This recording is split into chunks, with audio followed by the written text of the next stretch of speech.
Et si les femmes middle-age ne s'habillaient pas en fonction de leur âge, mais de l'âge qu'elles ressentent? Aujourd'hui, nous allons explorer ce lien subtil entre style, âge et image de soi, comment les femmes se voient, comment elles aimeraient se voir et comment elles sont perçues. Pour comprendre cette dynamique, nous avons interviewé des femmes qui ont accepté de nous raconter leur rapport aux vêtements, la confiance en soi et les normes d'âge qui peuvent venir influencer nos choix. Il se passe quoi là? Il se passe quoi? C'est la Fashion Week. Ils se mettent sur le trottoir les fashion. Non? Nous on passe nous. Pour commencer, nous leur avons demandé de revenir à l'essentiel. À quoi ressemble leur style vestimentaire au quotidien? Je suis tout en H&M Ok.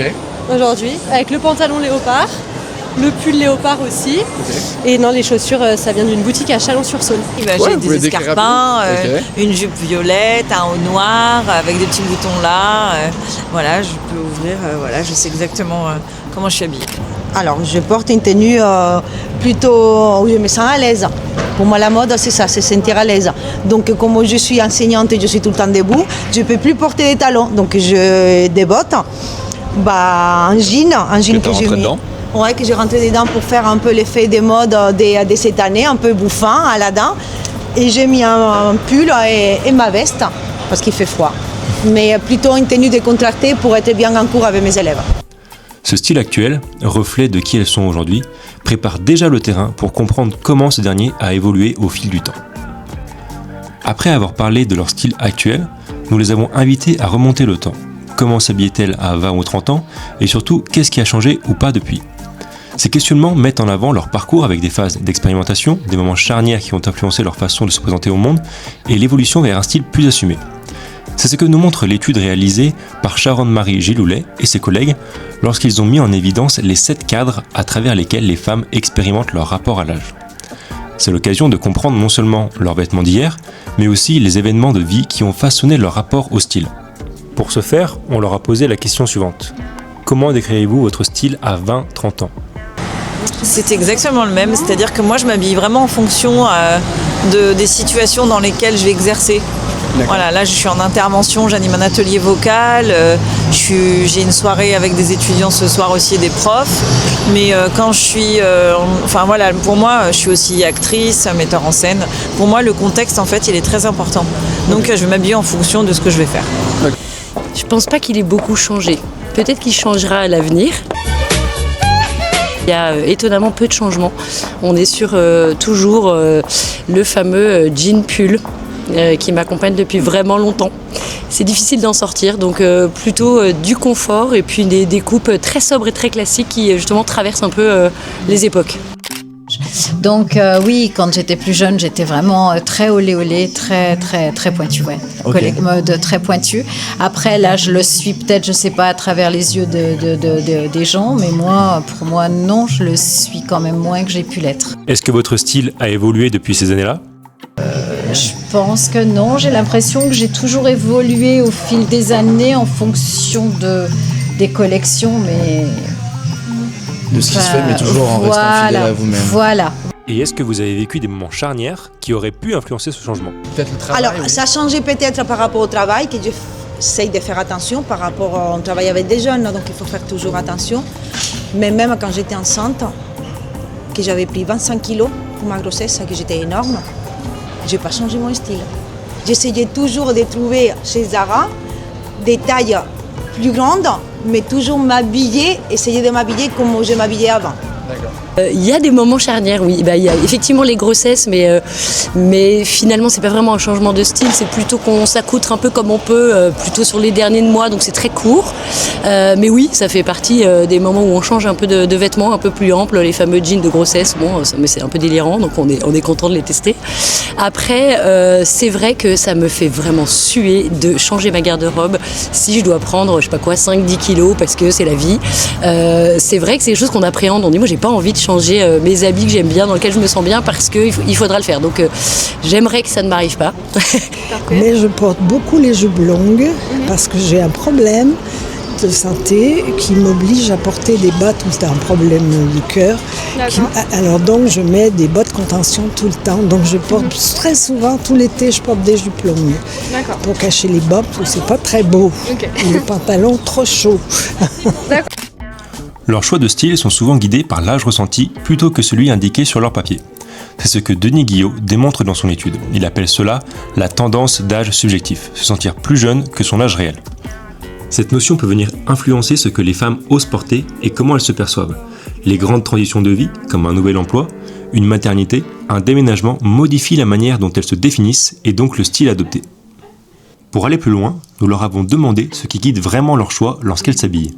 Qu'est-ce qui compte le plus au moment d'attraper une tenue le matin ? Le confort, la coupe, le prix, les matières, l'image qu'elles veulent renvoyer ou encore le regard des autres. Et puis il y a un autre aspect, parfois plus sensible, les remarques liées à l'âge. Les fameux « tu t'habilles trop jeune » ou « trop classique pour ton âge ». Comment ces commentaires sont-ils vécus ? Blessants, agaçants ou au contraire l'occasion d'affirmer « je m'en fiche, je porte ce que je veux ». Ce dernier point est exploré par Bénédicte Boursier-Becker. Elle explique qu'il existe une évolution identitaire qui réduit la centration sur l'ego et favorise l'acceptation du corps qui vieillit. Cet effet aide à comprendre le comportement de la Gen X par rapport à leur style de tous les jours. Cela explore donc leurs critères, mais aussi leurs émotions face aux attentes que la société projette sur leur style. Nous leur avons donc maintenant demandé si lorsqu'elles choisissent une tenue, il y a certains facteurs qui rentrent plus en compte que d'autres. L'environnement, oui, l'écologie, les couleurs, le confort. De toute façon, moi, les matières, elles sont importantes, donc je ne vais pas mettre n'importe quoi. Les chaussures aussi, c'est très important. Alors si, j'achète neuf les chaussures. Alors moi, ce qui va vraiment primer, c'est la liberté de mouvement que j'ai avec mes vêtements. Donc j'achète vraiment des vêtements, je porte des vêtements pour être très très bien avec mon corps. C'est le confort qui prime. Confort, ouais. Je vais rechercher la souplesse, je bouge beaucoup, je me déplace, j'ai pas envie d'être serrée, j'ai pas envie d'être étriquée. Mais aussi si elles avaient déjà reçu des remarques sur leur style liées à l'âge et comment elles l'avaient vécu. Des remarques négatives, non, jamais. Positif, ça. Positive. Ouais, et ça me flatte parce que mes élèves, quand je leur dis que j'ai 50 ans, ils disent madame, vous 50 parce que je préfère me lever une heure avant. Je mets mon réveil toujours pour essayer comment je vais m'habiller, comment ah non ça va pas. Non, toujours des remarques positives. Ouais. Après, des remarques, oui, par mon fils, qui peut-être des moments me dit mais maman, tu t'habilles comme une Jones. Mais bon, après. Ça vous fait changer d'avis parfois qu'ils disent ça ? Non, pas du tout. Non, pas du tout. Non. Oui. Style. Ah bah oui. Oui, sans doute, quand quelqu'un, mais il faut que cette personne, elle soit un peu crédible aussi, mais effectivement, quand on dit non, franchement, telle forme de pull, ça ne te va pas, c'est pas bon, on se dit, tiens, ouais, j'avais jamais remarqué, mais c'est vrai, donc on évite après. Pour terminer, nous leur avons posé une question simple, mais qui offre souvent des réponses très fortes. Quels conseils donneriez-vous à la vous de 25 ans ? Cette dernière partie se déploie comme un regard intime sur le passé, rapide et sincère, presque comme une série de confidences. On y entend des phrases fortes et directes telles que « ose plus »,« fais-toi plaisir »,« arrête de te cacher » ou encore « ne t'habille pas pour plaire aux autres ». De m'aimer plus. Je pense de me regarder un peu plus. Je pense que quand j'avais 20 ans, je ne me regardais pas autant. Allez, c'est la première chose, c'est pas grave. Et maintenant, je me regarde un peu plus. Peut-être que c'est l'âge que j'ai envie à mes 50 ans de plaire un peu plus, non, de me faire plaisir à moi-même, pas de plaire aux autres. Ah, quelqu'un qui n'ose pas, je lui dirais qu'est-ce que tu risques ? Après tout, ose. Et puis on verra bien. Allez, essaye ça et puis je te dirai. Et puis montre à tes enfants, et puis montre à tes amis. De s'aimer. De s'aimer à travers ce qu'elle doit. Et surtout d'oser, parce qu'en fait le vêtement ça reste un plaisir, c'est de l'amusement, c'est quelque chose qu'on peut changer tous les jours, donc il faut oser.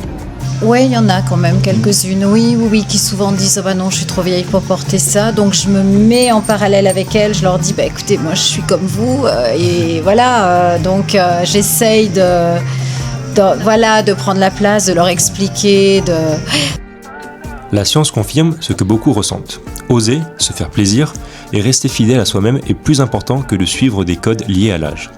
C'est ce que démontrent Marika Tigman et Catherine Lacey dans leur étude où les femmes middle-age ne renoncent pas à s'habiller avec goût, mais redéfinissent ce que cela signifie pour elles. Au fil des témoignages, un fil rouge se dégage. Avec le temps, les femmes gagnent en assurance, en liberté et en capacité à s'habiller pour elles plutôt que pour répondre à des codes extérieurs. Le confort, la qualité, le plaisir et l'expression de soi reviennent sans cesse, tandis que le regard des autres prend progressivement moins de place. De plus, ces expériences résonnent avec plusieurs recherches. Les études en psychologie du style montrent que l'habillement influence directement le sentiment de confiance et que la perception de l'âge dépend davantage de l'attitude et de l'estime de soi que des vêtements eux-mêmes. Au fond, le style change avec l'âge, mais surtout avec la manière dont on se regarde soi-même. Les vêtements deviennent un outil d'expression, de confiance et d'authenticité plus qu'un simple reflet de l'âge.